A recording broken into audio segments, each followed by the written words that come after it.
ಓಂ ಶಾಂತಿ. ಇವತ್ತು 1 ಜನವರಿ 2025. ಹೊಸ ವರ್ಷದ ಎಲ್ಲರಿಗೂ ಹಾರ್ದಿಕ ಶುಭಾಶಯಗಳು. ಸದಾಕಾಲ ಪರಮಾತ್ಮನ ಛತ್ರದಲ್ಲಿ ಇದ್ದು ತೀವ್ರ ಪುರುಷಾರ್ಥಿಯಾಗಲಿ ಎಂದು ಹೇಳಬಯಸುತ್ತೇನೆ.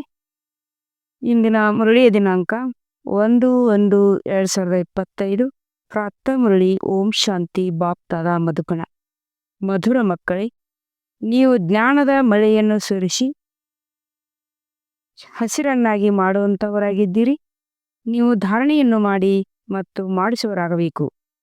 ಪ್ರಶ್ನೆ: ಯಾವ ಮೋಡವು ಮಳೆ ಸುರಿಸುವುದಿಲ್ಲ, ಅದಕ್ಕೆ ಯಾವ ಹೆಸರನ್ನು ಕೊಡುವುದು? ಉತ್ತರ: ಅದಕ್ಕೆ ನಿರ್ಬಲ ಮೋಡವೆಂದು ಕರೆಯಲಾಗುತ್ತದೆ. ಯಾರು ದೃಢವಾಗಿರುತ್ತಾರೆ ಅವರು ಮಳೆಯನ್ನು ಸುರಿಸುತ್ತಾರೆ. ಒಂದು ವೇಳೆ ಧಾರಣೆಯಾಗಿದ್ದೇ ಆದರೆ ಜ್ಞಾನದ ಮಳೆಯನ್ನು ಸುರಿಸದೆ ಇರಲು ಸಾಧ್ಯವಿಲ್ಲ. ಯಾರು ಧಾರಣೆ ಮಾಡಿ ಅನ್ಯರಿಗೆ ಮಾಡಿಸುವುದಿಲ್ಲವೋ ಅವರ ಹೊಟ್ಟೆಯು ಬೆನ್ನಿಗೆ ಹೋಗಿ ಅಂಟಿಕೊಂಡಿರುತ್ತದೆ. ಅವರು ಬಡವರಾಗಿರುತ್ತಾರೆ, ಪ್ರಜೆಗಳಾಗಿ ಹೋಗುತ್ತಾರೆ. ಪ್ರಶ್ನೆ: ನೆನಪಿನ ಯಾತ್ರೆಯಲ್ಲಿ ಮುಖ್ಯ ಪರಿಶ್ರಮ ಯಾವುದಿದೆ? ಉತ್ತರ: ತನ್ನನ್ನು ಆತ್ಮನೆಂದು ತಿಳಿದು ತಂದೆಯನ್ನು ಬಿಂದು ರೂಪದಲ್ಲಿ ನೆನಪು ಮಾಡುವುದು. ತಂದೆಯು ಯಾರಾಗಿದ್ದಾರೆ, ಹೇಗಿದ್ದಾರೆ, ಅದೇ ಸ್ವರೂಪದಿಂದ ಯಥಾರ್ಥ ನೆನಪು ಮಾಡುವುದರಲ್ಲಿ ಪರಿಶ್ರಮವಿದೆ. ಗೀತೆ: ಯಾರು ಪ್ರಿಯತಮನ ಜೊತೆ ಇದ್ದಾರೆ? ಓಂ ಶಾಂತಿ. ಹೇಗೆ ಸಾಗರದ ಮೇಲೆ ಮೋಡಗಳಿದೆ ಎಂದರೆ ಆ ಮೋಡಗಳ ತಂದೆಯು ಸಾಗರನಾಗಿದ್ದಾರೆ. ಯಾವ ಮೋಡವು ಸಾಗರದ ಜೊತೆ ಇದೆ ಅವರಿಗಾಗಿಯೇ ಮೇಲೆ ಮಳೆ ಸುರಿಯುತ್ತದೆ. ಆ ಮೋಡವು ಸಹ ನೀರನ್ನು ತುಂಬಿಕೊಂಡು ನಂತರ ಮಳೆ ಸುರಿಸುತ್ತದೆ. ನೀವು ಸಾಗರನ ಬಳಿ ತುಂಬಿಕೊಳ್ಳಲು ಬರುತ್ತೀರಿ. ಸಾಗರನ ಮಕ್ಕಳು ಮೋಡಗಳಾಗಿ ಇದ್ದೀರಿ.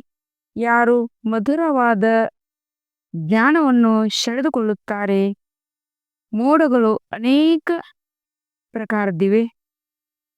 ಕೆಲವು ಬಹಳ ಜೋರಾಗಿ ಮಳೆಯನ್ನು ಸುರಿಸುತ್ತವೆ. ಅವರ ಹೆಸರನ್ನು ಸಹ ಗಾಯನ ಮಾಡಲಾಗುತ್ತದೆ. ಹೇಗೆ ಬಹಳಷ್ಟು ಮಳೆಯಾದರೆ ಮನುಷ್ಯರು ಸಂತೋಷ ಪಡುತ್ತಾರೆ, ಇಲ್ಲಿಯೂ ಸಹ ಹಾಗೆ ಯಾರು ಒಳ್ಳೆಯ ಮಳೆಯನ್ನು ಸುರಿಸುತ್ತಾರೆಯೋ, ಒಳ್ಳೆಯ ಜ್ಞಾನವನ್ನು ಕೊಡುತ್ತಾರೆಯೋ ಅವರ ಮಹಿಮೆಯಾಗುತ್ತದೆ. ಯಾರು ಮಳೆ ಸುರಿಸುವುದಿಲ್ಲವೋ, ಅನ್ಯರಿಗೆ ಜ್ಞಾನವನ್ನು ಹೇಳುವುದಿಲ್ಲವೋ ಅವರ ಹೃದಯವು ಬಲಹೀನವಾಗಿರುತ್ತದೆ. ಅವರ ಹೊಟ್ಟೆ ತುಂಬುವುದಿಲ್ಲ. ಪೂರ್ಣ ರೀತಿಯಲ್ಲಿ ಧಾರಣೆಯಾಗದೇ ಇರುವುದರಿಂದ ಹೊಟ್ಟೆಯು ಹೋಗಿ ಬೆನ್ನಿಗೆ ಅಂಟಿಕೊಂಡಿರುತ್ತದೆ. ಜ್ಞಾನದಲ್ಲಿ ಬಲಹೀನರಾಗಿರುತ್ತಾರೆ. ಬರಗಾಲವು ಬಂದಿತೆಂದರೆ ಮನುಷ್ಯರ ಹೊಟ್ಟೆಯು ಬೆನ್ನಿಗೆ ಅಂಟಿಕೊಂಡಿರುತ್ತದೆ. ಇಲ್ಲಿಯೂ ಸಹ ಧಾರಣೆ ಮಾಡಿ ಮತ್ತು ಧಾರಣೆಯನ್ನು ಮಾಡಿಸುವುದಿಲ್ಲ. ಅಂಥವರ ಹೊಟ್ಟೆಯು ಹೋಗಿ ಬೆನ್ನಿಗೆ ಅಂಟಿಕೊಂಡಿರುತ್ತದೆ. ಯಾರು ಚೆನ್ನಾಗಿ ಮಳೆ ಸುರಿಸುವಂಥವರು ಇರುತ್ತಾರೆಯೋ ಅವರು ರಾಜರಾಣಿಯರಾಗುತ್ತಾರೆ. ಮತ್ತು ಇವರು ಬಡವರಾಗಿರುತ್ತಾರೆ. ಬಡವರ ಹೊಟ್ಟೆಯು ಬೆನ್ನಿಗೆ ಅಂಟಿಕೊಂಡಿರುತ್ತದೆ. ಮಕ್ಕಳು ಚೆನ್ನಾಗಿ ಧಾರಣೆ ಮಾಡಬೇಕು. ಇದರಲ್ಲಿಯೂ ಆತ್ಮ ಪರಮಾತ್ಮನ ಜ್ಞಾನವು ಎಷ್ಟು ಸಹಜವಾಗಿದೆ. ಈಗ ನೀವು ತಿಳಿದುಕೊಳ್ಳುವಿರಿ. ನಾವೆಲ್ಲ ಆತ್ಮಗಳು. ಮೊದಲು ನಮ್ಮಲ್ಲಿ ಆತ್ಮ ಮತ್ತು ಪರಮಾತ್ಮನ ಜ್ಞಾನವಿರಲಿಲ್ಲ. ಆಗ ಹೊಟ್ಟೆಯು ಬೆನ್ನಿಗೆ ಅಂಟುತ್ತಿಲ್ಲವೇ? ಮುಖ್ಯವಾದುದು ಆತ್ಮ ಮತ್ತು ಪರಮಾತ್ಮನದಾಗಿದೆ. ಮನುಷ್ಯಾತ್ಮನನ್ನೇ ತಿಳಿದುಕೊಳ್ಳಲಿಲ್ಲವೆಂದರೆ ಪರಮಾತ್ಮನನ್ನು ಹೇಗೆ ತಿಳಿದುಕೊಳ್ಳಲು ಸಾಧ್ಯವಿದೆ? ಎಷ್ಟೊಂದು ದೊಡ್ಡ ವಿದ್ವಾಂಸರು, ಪಂಡಿತರು ಮೊದಲಾದವರಿದ್ದಾರೆ. ಯಾರೂ ಸಹ ಆತ್ಮನನ್ನು ತಿಳಿದುಕೊಂಡಿಲ್ಲ. ಈಗ ನಿಮಗೆ ತಿಳಿದಿದೆ. ಇದರಲ್ಲಿ 84 ಜನ್ಮಗಳ ಅವಿನಾಶಿಯಾದ ಪಾತ್ರವು ತುಂಬಿದೆ. ಆತ್ಮವು ಹೇಗೆ ಆಲ್ರೌಂಡರ್ ಪಾತ್ರವನ್ನು ಅಭಿನಯಿಸುತ್ತದೆ ಎಂದು ಯಾರಿಗೂ ತಿಳಿದಿಲ್ಲ. ಅವರಂತೂ ಆತ್ಮನೇ ಪರಮಾತ್ಮನೆಂದು ಹೇಳಿಬಿಡುತ್ತಾರೆ. ನೀವು ಮಕ್ಕಳಿಗೆ ಆದಿಯಿಂದ ಹಿಡಿದು ಅಂತ್ಯದವರೆಗೆ ಪೂರ್ಣ ಜ್ಞಾನವಿದೆ. ಅವರು ಡ್ರಾಮಾದ ಆಯುಷ್ಯನ್ನು ಲಕ್ಷಾಂತರ ವರ್ಷಗಳೆಂದು ಹೇಳಿಬಿಡುತ್ತಾರೆ. ಈಗ ತಮಗೆ ಎಲ್ಲದರ ಜ್ಞಾನ ಸಿಕ್ಕಿದೆ. ತಂದೆಯು ರಚಿಸಿರುವ ಜ್ಞಾನ ಯಜ್ಞದಲ್ಲಿ ಎಲ್ಲದರ ಸ್ವಾಹ ಆಗಲಿದೆ ಎಂಬುದು ನಿಮಗೆ ತಿಳಿದಿದೆ. ಆದ್ದರಿಂದ ದೇಹ ಸಹಿತವಾಗಿ ಏನೆಲ್ಲವೂ ಇದೆಯೋ ಅದನ್ನು ಮರೆತು ತನ್ನನ್ನು ಆತ್ಮನೆಂದು ತಿಳಿಯಿರಿ ಎಂದು ತಂದೆಯು ಹೇಳುತ್ತಾರೆ.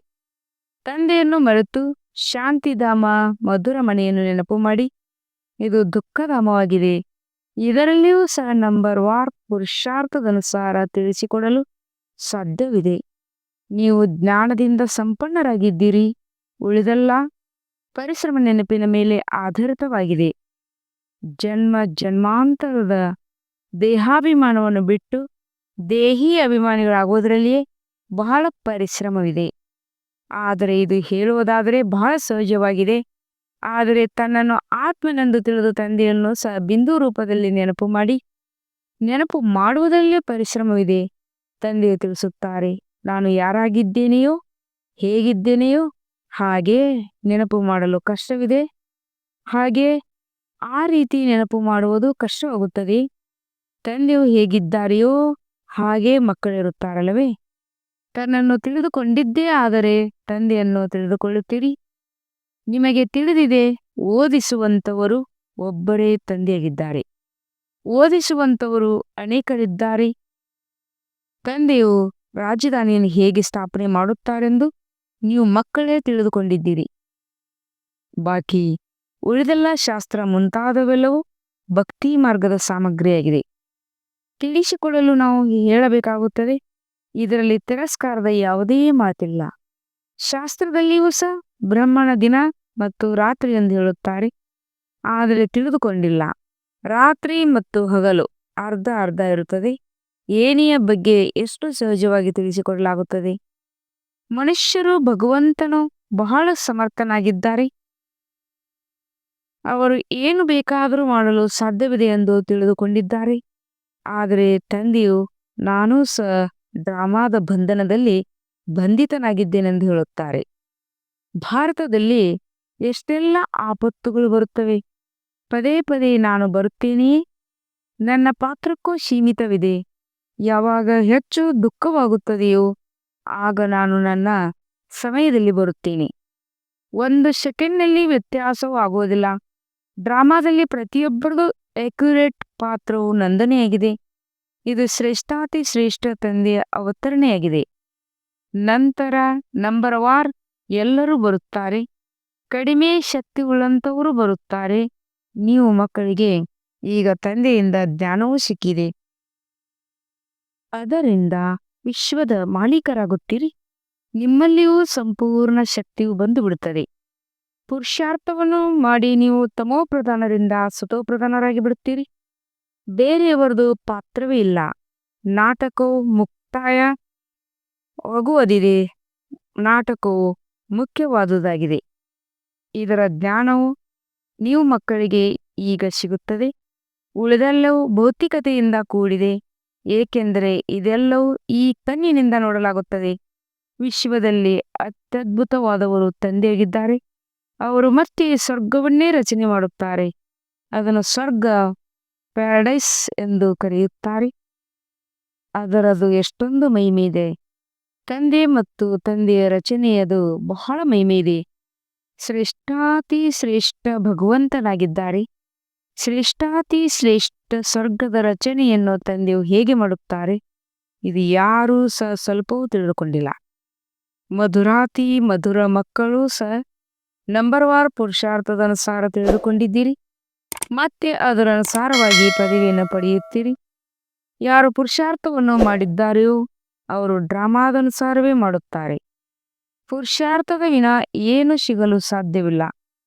ಕರ್ಮದ ವಿನ 1 ಸೆಕೆಂಡ್ ಸಹ ಇರಲು ಸಾಧ್ಯವಿಲ್ಲ. ಅವರು ಹಠಯೋಗ ಪ್ರಾಣಾಯಾಮ ಮಾಡುತ್ತಾರೆ. ಇದರಿಂದ ಜಡವಾಗಿ ಬಿಡುತ್ತದೆ. ಒಳಗಡೆ ಇರುತ್ತಾರೆ. ಮೇಲೆ ಮಣ್ಣನ್ನು ಹಾಕಲಾಗುತ್ತದೆ. ಮಣ್ಣಿನ ಮೇಲೆ ನೀರನ್ನು ಹಾಕಿದಾಗ ಹುಲ್ಲು ಬೆಳೆಯುತ್ತದೆ. ಆದರೂ ಇದರಿಂದ ಯಾವುದೇ ಲಾಭವಿಲ್ಲ. ಎಷ್ಟು ದಿನ ಹಾಗೆ ಕುಳಿತುಕೊಂಡಿರುತ್ತಾರೆ. ಕರ್ಮವನ್ನಂತೂ ಮಾಡಲೇಬೇಕು. ಕರ್ಮ ಸನ್ಯಾಸಿಗಳಂತೂ ಯಾರೂ ಆಗಲು ಸಾಧ್ಯವಿಲ್ಲ. ಬೆಲೆ ಅಡಿಗೆ ಮುಂತಾದವನ್ನು ಮಾಡುವುದಿಲ್ಲ. ಆದ್ದರಿಂದ ಅವರಿಗೆ ಕರ್ಮ ಸನ್ಯಾಸಿಗಳೆಂದು ಹೇಳಿಬಿಡುತ್ತಾರೆ. ಇದೂ ಸಹ ಡ್ರಾಮಾದಲ್ಲಿ ಅವರ ಪಾತ್ರವಿದೆ. ಈ ನಿವೃತ್ತಿ ಮಾರ್ಗದವರು ಇಲ್ಲವೆಂದರೆ ಭಾರತದ ಸ್ಥಿತಿ ಏನಾಗುತ್ತಿತ್ತು? ಭಾರತವು ನಂಬರ್ 1 ಪವಿತ್ರವಾಗಿತ್ತು. ತಂದೆಯು ಮೊಟ್ಟ ಮೊದಲು ಪವಿತ್ರತೆಯನ್ನು ಸ್ಥಾಪನೆ ಮಾಡುತ್ತಾರೆ. ಅದು ಪುನಃ ಅರ್ಧಕಲ್ಪ ನಡೆಯುತ್ತದೆ. ಅವಶ್ಯವಾಗಿ ಸತ್ಯಯುಗದಲ್ಲಿ ಒಂದು ಧರ್ಮ, ಒಂದು ರಾಜ್ಯವಿತ್ತು. ಪುನಃ ಈಗ ದೈವಿ ರಾಜ್ಯವು ಮತ್ತೆ ಸ್ಥಾಪನೆಯಾಗುತ್ತದೆ. ಇಂಥ ಒಳ್ಳೊಳ್ಳೆಯ ಸ್ಲೋಗನ್ಗಳನ್ನು ಮಾಡಿಸಿ ಮನುಷ್ಯರನ್ನು ಎಚ್ಚರಿಸಬೇಕಾಗಿದೆ. ಪುನಃ ದೇವತಾ ರಾಜ್ಯಭಾಗ್ಯವನ್ನು ಪಡೆದುಕೊಳ್ಳಲು ಬನ್ನಿ ಎಂದು ತಿಳಿಸಿ. ಈಗ ನೀವು ಎಷ್ಟು ಚೆನ್ನಾಗಿ ತಿಳಿಸುತ್ತೀರಿ. ಕ್ರಿಸ್ತನನ್ನು ಶ್ಯಾಮ್ ಸುಂದರ್ ಎಂದು ಏಕೆ ಕರೆಯಲಾಗುತ್ತದೆ? ಇದೂ ಸಹ ಈಗ ನೀವು ತಿಳಿದುಕೊಂಡಿದ್ದೀರಿ. ಇತ್ತೀಚಿನ ದಿನಗಳಲ್ಲಿ ಇಂತಹ ಹೆಸರುಗಳನ್ನು ಬಹಳಷ್ಟು ಇಟ್ಟುಕೊಳ್ಳುತ್ತಾರೆ. ಕ್ರಿಸ್ತನೊಂದಿಗೆ ಕಾಂಪಿಟೇಷನ್ ಮಾಡುತ್ತಾರೆ. ಪತಿತ ರಾಜರು ಹೇಗೆ ಪಾವನ ರಾಜರುಗಳ ಮುಂದೆ ಹೋಗಿ ತಲೆಬಾಗುತ್ತಾರೆ. ಆದರೆ ಅವರು ಏನನ್ನಾದರೂ ತಿಳಿದುಕೊಂಡಿದ್ದಾರೆ. ಯಾರು ಪೂಜ್ಯರಿದ್ದರೋ ಅವರೇ ಪೂಜಾರಿಗಳಾಗುತ್ತಾರೆಂಬುದನ್ನು ನೀವು ಮಕ್ಕಳಿಗೆ ತಿಳಿದಿದೆ. ಈಗ ನೀವು ಮಕ್ಕಳ ಬುದ್ಧಿಯಲ್ಲಿ ಇಡೀ ಚಕ್ರವಿರಿ. ಇದು ನೆನಪಿದ್ದರೂ ಸಾಕು. ಸ್ಥಿತಿಯು ಬಹಳ ಚೆನ್ನಾಗಿರುತ್ತದೆ. ಆದರೆ ಮಾಯು ಸ್ಮರಣೆ ಮಾಡಲು ಬಿಡುವುದಿಲ್ಲ, ಮರೆಸಿ ಬಿಡುತ್ತದೆ. ಸದಾಕಾಲ್ ಹರ್ಷಿತ ಮುಖವಾಗಿರುತ್ತಾರೆಂದರೆ ನಿಮ್ಮನ್ನು ದೇವತೆಗಳೆಂದು ಕರೆಯಲಾಗುತ್ತದೆ. ಲಕ್ಷ್ಮೀನಾರಾಯಣರ ಚಿತ್ರವನ್ನು ನೋಡಿ ಎಷ್ಟೊಂದು ಖುಷಿಯಾಗುತ್ತದೆ. ರಾಧಾಕೃಷ್ಣ ಅಥವಾ ರಾಮ್ ಸೀತೆಯರನ್ನು ನೋಡಿದಾಗ ಇಷ್ಟೊಂದು ಖುಷಿಯಾಗುವುದಿಲ್ಲ. ಏಕೆಂದರೆ ಕೃಷ್ಣನಿಗೆ ಶಾಸ್ತ್ರದಲ್ಲಿ ಅಲ್ಲಸಲ್ಲದ ಮಾತುಗಳನ್ನು ಬರೆದಿದ್ದಾರೆ. ಈ ಬ್ರಹ್ಮರವರು ಸಹ ಶ್ರೀನಾರಾಯಣರಾಗುತ್ತಾರೆ. ಬಾಬಾ ಲಕ್ಷ್ಮೀನಾರಾಯಣರ ಚಿತ್ರವನ್ನು ನೋಡಿ ಸಂತೋಷ ಪಡುತ್ತಾರೆ. ಇನ್ನೆಷ್ಟು ಸಮಯ ಈ ಹಳೆಯ ಶರೀರದಲ್ಲಿರುತ್ತೇವೆ, ಮತ್ತೆ ಹೋಗಿ ರಾಜ್ಕುಮಾರರಾಗುತ್ತೇವೆ. ಮಕ್ಕಳು ಸಹ ಈ ರೀತಿ ತಿಳಿಯಬೇಕು. ಈ ಗುರಿ ಧ್ಯೇಯವಿಲ್ಲವೇ? ಇದನ್ನು ಕೇವಲ ನೀವು ತಿಳಿದುಕೊಂಡಿದ್ದೀರಿ. ಖುಷಿಯಲ್ಲಿ ಎಷ್ಟೊಂದು ಗದ್ಗದಿತರಾಗಬೇಕು. ಎಷ್ಟು ಓದುತ್ತೀರೋ ಅಷ್ಟು ಶ್ರೇಷ್ಠ ಪದವಿಯನ್ನು ಪಡೆಯುತ್ತೀರಿ. ಓದಲಿಲ್ಲವೆಂದರೆ ಯಾವ ಪದವಿ ಸಿಗುತ್ತದೆ? ವಿಶ್ವದ ಮಹಾರಾಜ್ ಮಹಾರಾಣಿಯರಲ್ಲಿ, ಸಾಹುಕಾರರಲ್ಲಿ, ನೌಕರ ಚೌಕರರಲ್ಲಿ ವಿದ್ಯೆಯಂತೂ ಒಂದೇ ಆಗಿದೆ. ಕೇವಲ ಮನ್ಮನಾಭವ ಮಧ್ಯಾಜೀಭವ. ತಂದೆ ಮತ್ತು ಆಸ್ತಿ, ನೆನಪು ಮತ್ತು ಜ್ಞಾನ. ಇವರಿಗೆ ಬ್ರಹ್ಮ ಎಷ್ಟೊಂದು ಸಂತೋಷವಾಯಿತು. ತಂದೆಗೆ ಅಲ್ಲಾ ಸಿಕ್ಕಿದರು. ಆಗ ತನ್ನದೆಲ್ಲವನ್ನು ಕೊಟ್ಟು ಬಿಟ್ಟರು ಎಂದೊಂದು ಎಷ್ಟೊಂದು ದೊಡ್ಡ ಲಾಟರಿ ಸಿಕ್ಕಿತು. ಮತ್ತೆ ಇನ್ನೇನು ಬೇಕು ಅಂದಾಗ ಮಕ್ಕಳ ಅಂತರದಲ್ಲಿ ಎಷ್ಟೊಂದು ಖುಷಿ ಇರಬೇಕು. ಆದ್ದರಿಂದ ಇಂಥ ಟ್ರಾನ್ಸ್ಲೈಟ್ನ ಚಿತ್ರವನ್ನು ಅಂದರೆ ಲಕ್ಷ್ಮೀನಾರಾಯಣ ಚಿತ್ರ ಎಲ್ಲರಿಗೋಸ್ಕರ ಮಾಡಿಸಿ ಇದನ್ನು ಮಕ್ಕಳು ನೋಡಿ ಖುಷಿ ಪಡಲಿ. ಶಿವವರ ಬ್ರಹ್ಮರವರ ಮೂಲಕ ನಮಗೆ ಆಸ್ತಿಯನ್ನು ಕೊಡುತ್ತಿದ್ದಾರೆ. ಮನುಷ್ಯರು ಏನನ್ನೂ ತಿಳಿದುಕೊಂಡಿಲ್ಲ, ಸಂಪೂರ್ಣ ತುಚ್ಛ ಬುದ್ಧಿಗಳಾಗಿದ್ದಾರೆ. ಈಗ ನೀವು ತುಚ್ಛ ಬುದ್ಧಿಯವರಿಂದ ಸ್ವಚ್ಛ ಬುದ್ಧಿಯವರಾಗುತ್ತಿದ್ದೀರಿ. ಎಲ್ಲವನ್ನೂ ತಿಳಿದುಕೊಂಡಿದ್ದೀರಿ. ಏನೇನೂ ತಿಳಿದುಕೊಳ್ಳುವ ಅವಶ್ಯಕತೆ ಇಲ್ಲ. ಈ ವಿದ್ಯೆಯಿಂದ ನಿಮಗೆ ವಿಶ್ವದ ರಾಜ್ಯಭಾಗ್ಯವು ಸಿಗುತ್ತದೆ. ಆದ್ದರಿಂದ ತಂದೆಗೆ ಜ್ಞಾನಪೂರ್ಣರೆಂದು ಕರೆಯಲಾಗುತ್ತದೆ. ಮನುಷ್ಯರು ಪ್ರತಿಯೊಬ್ಬರ ಹೃದಯವನ್ನು ಪರಮಾತ್ಮನನ್ನು ತಿಳಿದಿದ್ದಾರೆ ಎಂದು ತಿಳಿದುಕೊಂಡಿದ್ದಾರೆ. ಆದರೆ ತಂದೆಯು ಜ್ಞಾನವನ್ನು ಕೊಡುತ್ತಾರೆ. ಶಿಕ್ಷಕರಿಗೆ ಇಂಥವರು ಓದುತ್ತಾರೆಂದು ತಿಳಿದಿರುತ್ತದೆ. ಬಾಕಿ ಇಡೀ ದಿನದಲ್ಲಿ ಇವರ ಬುದ್ಧಿಯಲ್ಲಿ ಏನೇನು ನಡೆಯುತ್ತದೆ ಎಂದು ಕುಳಿತು ನೋಡುತ್ತಾರೇನು? ಇದು ಅದ್ಭುತವಾದ ಜ್ಞಾನವಾಗಿದೆ. ತಂದೆಯನ್ನು ಜ್ಞಾನಸಾಗರ, ಸುಖದ ಸಾಗರ ಎಂದು ಕರೆಯಲಾಗುತ್ತದೆ. ನೀವು ಸಹ ಈಗ ಮಾಸ್ಟರ್ ಜ್ಞಾನಸಾಗರರಾಗುತ್ತೀರಿ. ನಂತರ ಈ ಬಿರುದು ಕೊನೆಯಾಗುತ್ತದೆ. ನಂತರ ಸರ್ವಗುಣ ಸಂಪನ್ನ 14 ಕಲಾ ಸಂಪೂರ್ಣರಾಗುತ್ತೀರಿ. ಇದು ಮನುಷ್ಯರ ಶ್ರೇಷ್ಠ ಪದವಿಯಾಗಿದೆ. ಈ ಸಮಯದಲ್ಲಿ ಈಶ್ವರ್ಯ ಪದವಿದೆ. ಇದು ಎಷ್ಟೊಂದು ತಿಳಿದು ಮತ್ತು ತಿಳಿಸುವಂತಹ ಮಾತಾಗಿದೆ. ಲಕ್ಷ್ಮೀನಾರಾಯಣರ ಚಿತ್ರವನ್ನು ನೋಡಿ ಬಹಳ ಖುಷಿಯಾಗಬೇಕು. ನಾವೀಗ ವಿಶ್ವದ ಮಾಲೀಕರಾಗುತ್ತೇವೆ. ಜ್ಞಾನದಿಂದಲೇ ಎಲ್ಲಾ ಗುಣಗಳು ಬರುತ್ತವೆ. ತಮ್ಮ ಗುರಿ ಧ್ಯೇಯವನ್ನು ನೋಡುವುದರಿಂದಲೇ ಪ್ರಫುಲ್ಲರಾಗುತ್ತೀರಿ. ಆದ್ದರಿಂದ ತಂದೆಯು ಹೇಳುತ್ತಾರೆ, ಈ ಲಕ್ಷ್ಮೀನಾರಾಯಣರ ಚಿತ್ರವು ಪ್ರತಿಯೊಬ್ಬರ ಬಳಿಯೂ ಇರಬೇಕು. ಈ ಚಿತ್ರವು ಮನಸ್ಸಿನಲ್ಲಿ ಪ್ರೀತಿಯನ್ನು ಹೆಚ್ಚಿಸುತ್ತದೆ. ಈ ಮೃತ್ಯು ಲೋಕದಲ್ಲಿ ಇದು ಕೊನೆಯ ಜನ್ಮವೆಂದು ಮನಸ್ಸಿನಲ್ಲಿ ಬರುತ್ತದೆ. ನಂತರ ನಾವು ಅಮರ ಲೋಕದಲ್ಲಿ ಹೋಗಿ ಇಂಥವರಾಗುತ್ತೇವೆ. ತದತ್ವಂ ಆತ್ಮ ಸೋ ಪರಮಾತ್ಮನೆಂದಲ್ಲ. ಈ ಜ್ಞಾನವು ಬುದ್ಧಿಯಲ್ಲಿ ಕುಳಿತಿರಲಿ. ಯಾವಾಗಲೇ ಯಾರಿಗಾದರೂ ತಿಳಿಸುತ್ತೀರೆಂದರೆ ನಾವು ಎಂದೂ ಸಹ ಯಾರಿಂದಲೂ ಬೇಡುವುದಿಲ್ಲವೆಂದು ಹೇಳಿ. ಪ್ರಜಾಪಿತ ಬ್ರಹ್ಮನ ಮಕ್ಕಳು ಅನೇಕರಿದ್ದಾರೆ. ನಾವು ನಮ್ಮದೇ ತನು ಮನ ಧನದಿಂದ ಸೇವೆಯನ್ನು ಮಾಡುತ್ತೇವೆ. ಬ್ರಾಹ್ಮಣರು ತಮ್ಮ ಸಂಪಾದನೆಯಿಂದಲೇ ಯಜ್ಞವನ್ನು ನಡೆಸುತ್ತಿದ್ದಾರೆ. ಶೂದ್ರರ ಹಣವನ್ನು ಉಪಯೋಗಿಸಲು ಸಾಧ್ಯವಿಲ್ಲ. ಅನೇಕ ಮಂದಿ ಮಕ್ಕಳಿದ್ದಾರೆ. ಎಷ್ಟು ತನು ಮನ ಧನದಿಂದ ಸೇವೆ ಮಾಡುತ್ತಾರೆ, ಸಮರ್ಪಿತರಾಗುತ್ತಾರೆ, ಅಷ್ಟು ಪದವಿ ಸಿಗುತ್ತದೆ ಎಂಬುದು ಅವರಿಗೆ ತಿಳಿದಿದೆ. ತಂದೆಯು ಬೀಜವನ್ನು ಬಿತ್ತುತ್ತಾರೆಂದರೆ ಲಕ್ಷ್ಮೀನಾರಾಯಣರಾಗುತ್ತೇವೆ ಎಂಬುದು ತಿಳಿದಿದೆ. ಹಣವು ಇಲ್ಲೇ ಕೆಲಸಕ್ಕೆ ಬರುವುದಿಲ್ಲ. ಅಂದ ಮೇಲೆ ಈ ಕಾರ್ಯದಲ್ಲಿ ಏಕೆ ತೊಡಗಿಸಬಾರದು? ಸಮರ್ಪಿತರಾದವರು ಹಸಿವೆಯಿಂದ ಸಾಯುತ್ತಾರೇನು? ಬಹಳ ರಕ್ಷಣೆ ಸಿಗುತ್ತಾ ಇರುತ್ತದೆ. ತಂದೆಯು ಎಷ್ಟೊಂದು ರಕ್ಷಣೆಯನ್ನು ಮಾಡುತ್ತಿರುತ್ತಾರೆ. ಇವರು ಶಿವ ತಂದೆಯ ರಥವಾಗಿದ್ದಾರಲ್ಲವೇ? ಇಡೀ ವಿಶ್ವವನ್ನು ಸ್ವರ್ಗವನ್ನಾಗಿ ಮಾಡುವವರಾಗಿದ್ದಾರೆ. ಇವರು ಸುಂದರ ಯಾತ್ರಿಕನಾಗಿದ್ದಾರೆ. ಪರಂಪಿತ ಪರಮಾತ್ಮನು ಬಂದು ಎಲ್ಲರನ್ನು ಸುಂದರನಾಗಿ ಮಾಡುತ್ತಾರೆ. ನೀವು ಕಪ್ಪಾದುದರಿಂದ ಸುಂದರವಾಗಿ ಬಿಡುತ್ತಿರಲ್ಲವೇ? ಎಂಥ ಸುಂದರ ಪ್ರಿಯತಮನಾಗಿದ್ದಾರೆ. ಅವರು ಬಂದು ಎಲ್ಲರನ್ನೂ ಸುಂದರನಾಗಿ ಮಾಡುತ್ತಾರೆ. ಅವರ ಮೇಲೆ ಬಲಿಹಾರಿಯಾಗಿರಬೇಕು, ನೆನಪು ಮಾಡುತ್ತಾ ಇರಬೇಕು. ಹೇಗೆ ಆತ್ಮನನ್ನು ನೋಡಲು ಸಾಧ್ಯವಿಲ್ಲ, ತಿಳಿದುಕೊಳ್ಳಬಹುದು, ಹಾಗೆಯೇ ಪರಮಾತ್ಮನನ್ನು ಸಹ ತಿಳಿದುಕೊಳ್ಳಬಹುದಷ್ಟೇ. ನೋಡುವವರಾಗಿದ್ದಾರೆ. ಆತ್ಮ ಪರಮಾತ್ಮ ಇಬ್ಬರೂ ಒಂದೇ ರೀತಿ ಬಿಂದುವಾಗಿದ್ದಾರೆ. ಉಳಿದೆಲ್ಲವೂ ಜ್ಞಾನವಾಗಿದೆ. ಇದು ಬಹಳ ತಿಳಿದುಕೊಳ್ಳುವ ಮಾತಾಗಿದೆ. ಮಕ್ಕಳ ಬುದ್ಧಿಯಲ್ಲಿ ಇದು ಕುಳಿತುಕೊಳ್ಳಬೇಕು. ಬುದ್ಧಿಯಲ್ಲಿ ನಂಬರ್ವಾರ್ ಪುರುಷಾರ್ಥದನುಸಾರ ಧಾರಣೆಯಾಗುತ್ತದೆ. ವೈದ್ಯರಿಗೂ ಸಹ ಔಷಧಿಯ ನೆನಪಿರುತ್ತದೆ ಇಲ್ಲವೇ? ಈ ಸಮಯದಲ್ಲಿ ಕುಳಿತು ಪುಸ್ತಕವನ್ನು ನೋಡುವುದಿಲ್ಲ. ವೈದ್ಯರಿಗೆ ಸಹ ವಿಷಯಗಳಿರ್ತವೆ, ಬ್ಯಾರಿಸ್ಟರ್ಗಳ ಬಳಿಯೂ ವಿಷಯಗಳಿರ್ತವೆ, ನಿಮ್ಮ ಬಳಿಯೂ ಯಾವುದರ ಬಗ್ಗೆ ತಿಳಿಸಬೇಕೆಂದು ವಿಷಯಗಳಿರ್ತವೆ. ಕೆಲವರಿಗೆ ಕೆಲವೊಂದು ವಿಚಾರಗಳು ಲಾಭದಾಯಕವೆಂದು ಅನಿಸುತ್ತದೆ. ಕೆಲವರಿಗೆ ಕೆಲವೊಂದು ವಿಚಾರಗಳಿಂದ ಬಾಣವು ನಾಟುತ್ತದೆ. ಜ್ಞಾನ ಬಿಂದುಗಳಂತೂ ಅನೇಕ ಇವೆ. ಯಾರು ಚೆನ್ನಾಗಿ ಧಾರಣೆ ಮಾಡುತ್ತಾರೆಯೋ ಅವರು ಚೆನ್ನಾಗಿ ಸೇವೆ ಮಾಡುತ್ತಾರೆ. ಅರ್ಧಕಲ್ಪದಿಂದ ಮಹಾರೋಗಿಗಳಾಗಿದ್ದಾರೆ. ಆತ್ಮವು ಪತಿತವಾಗಿ ಬಿಟ್ಟಿದೆ. ಅದಕ್ಕಾಗಿ ಒಬ್ಬರೇ ಅವಿನಾಶಿ ಸರ್ಜನ್ ಔಷಧಿಯನ್ನು ಕೊಡುತ್ತಾರೆ. ಅವರು ಸದಾಕಾಲದ ಸರ್ಜನ್ ಆಗಿರುತ್ತಾರೆ. ಅವರು ಎಂದೂ ರೋಗಿ ಆಗುವುದಿಲ್ಲ. ಉಳಿದರೆಲ್ಲರೂ ರೋಗಿಗಳಾಗುತ್ತಾರೆ. ಅವಿನಾಶಿ ಸರ್ಜನ್ ಒಮ್ಮೆಲೆ ಬಂದು ಮನ್ಮನಾಭವದ ಇಂಜೆಕ್ಷನ್ ಹಾಕುತ್ತಾರೆ. ಎಷ್ಟೊಂದು ಸಹಜವಾಗಿದೆ. ಸದಾಕಾಲ ನಿಮ್ಮ ಜೇಬಿನಲ್ಲಿ ಚಿತ್ರವನ್ನಿಟ್ಟುಕೊಳ್ಳಿ. ಬ್ರಹ್ಮ ತಂದೆಯು ನಾರಾಯಣ ಪೂಜೆಯಾಗಿದ್ದಾರೆ. ಬ್ರಹ್ಮ ತಂದೆಯು ನಾರಾಯಣ ಪೂಜಾರಿಯಾಗಿದ್ದರು. ಲಕ್ಷ್ಮಿಯ ಚಿತ್ರವನ್ನು ತೆಗೆದು ಒಬ್ಬನೇ ನಾರಾಯಣನ ಚಿತ್ರವನ್ನು ಇಟ್ಟುಕೊಂಡರು. ನಾನು ಯಾರು ಪೂಜೆಯನ್ನು ಮಾಡುತ್ತಿದ್ದೇನೆಯೋ ಅದೇ ನಾನಾಗುತ್ತಿದ್ದೇನೆ ಎಂಬುದು ಈಗ ತಿಳಿಯುತ್ತದೆ. ಲಕ್ಷ್ಮಿಗೆ ವಿಧೇಯ ಕೊಟ್ಟರೆಂದರೆ ನಾನು ಲಕ್ಷ್ಮಿ ಆಗೋದಿಲ್ಲವೆಂದು ಪಕ್ಕಾ ಆಯಿತು. ಲಕ್ಷ್ಮಿಯು ಕುಳಿತು ಕಾಲನ್ನು ಒತ್ತುವ ಚಿತ್ರವು ಇಷ್ಟವಾಗುತ್ತಿರಲಿಲ್ಲ. ಅದನ್ನು ನೋಡಿ ಪುರುಷರು ಸ್ತ್ರೀಯರಿಂದ ಕಾಲನ್ನು ಒತ್ತಿಸಿಕೊಳ್ಳುತ್ತಾರೆ. ಲಕ್ಷ್ಮಿಯು ಇಲ್ಲಿ ಈ ರೀತಿ ಕಾಲನ್ನು ಒತ್ತುತ್ತಾಳೆಯೇ? ಈ ರೀತಿ ಪದ್ಧತಿಗಳೆಲ್ಲವೂ ಅಲ್ಲಿರುವುದಿಲ್ಲ. ಈ ಪದ್ಧತಿಗಳೆಲ್ಲವೂ ರಾವಣ ರಾಜ್ಯದಾಗಿದೆ. ಈ ಚಿತ್ರದಲ್ಲಿ ಎಲ್ಲರ ಜ್ಞಾನವಿದೆ. ಮೇಲೆ ತ್ರಿಮೂರ್ತಿಗೂ ಸಹ ಇದ್ದಾರೆ.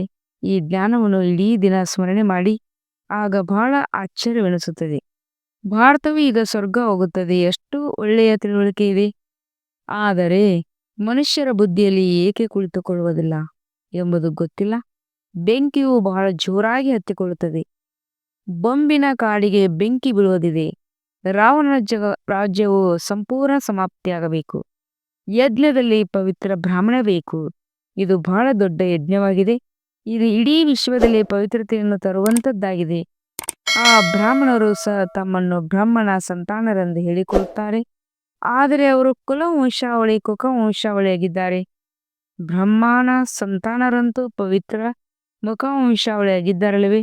ಅವರಿಗೆ ಇದನ್ನು ತಿಳಿಸಿಕೊಡಬೇಕು. ಒಳ್ಳೆಯದು. ಮಧುರಾತಿ ಮಧುರ ಅಗಲಿ ಹೋಗಿ ಮರಳಿ ಸಿಕ್ಕಿರುವಂತಹ ಮಕ್ಕಳಿಗೆ ಪ್ರೀತಿಯ ಮಾತ್ಪಿತ ಬಾಪ್ತದರ ನೆನಪು ಪ್ರೀತಿಯಾಗುವ ನಮಸ್ತೆ. ಆತ್ಮೀಯ ಮಕ್ಕಳಿಗೆ ಆತ್ಮೀಯ ತಂದೆಯ ನಮಸ್ತೆ. हम रूहानी बच्चों की रूहानी बाप दादा को याद प्यार और गुड मॉर्निंग और नमस्ते नमस्ते नमस्ते.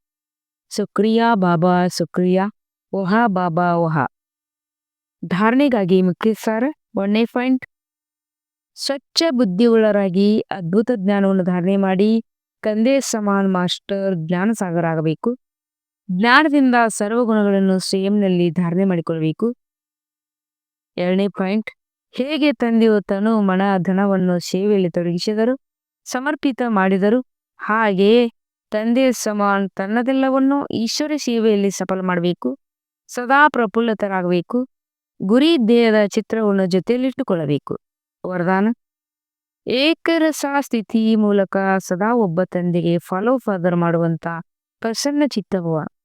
ನೀವು ಮಕ್ಕಳಿಗಾಗಿ ಬ್ರಹ್ಮ ತಂದೆ ಜೀವನವನ್ನು ಅಕ್ಯುರೇಟ್ ಕಂಪ್ಯೂಟರ್ ಆಗಿದೆ.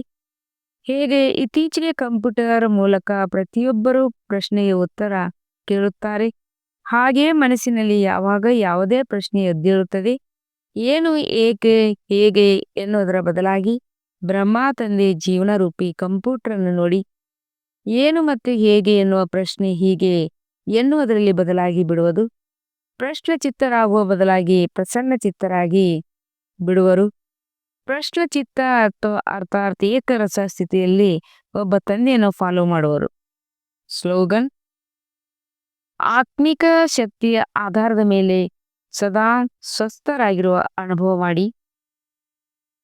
ಸೂಚನೆಯಾಗಿದೆ: ಎಲ್ಲಾ ಬ್ರಹ್ಮಾಸ್ತರು ಜನವರಿಯಿಂದ 31 ಜನವರಿ 2025ರವರೆಗೆ ವಿಶೇಷ ಅಂತರ್ಮುಖತೆಯ ಗುಹೆಯಲ್ಲಿ ಕುಳಿತು ಯೋಗ ತಪಸ್ಸೆ ಮಾಡುತ್ತಾ ಇಡೀ ವಿಶ್ವಕ್ಕೆ ತಮ್ಮ ಶಕ್ತಿಶಾಲಿ ಮನಸ್ಸ ಮೂಲಕ ವಿಶೇಷ ಸಕಾಸ ಕೊಡುವಂತ ಸೇವೆಯನ್ನು ಮಾಡ್ರಿ.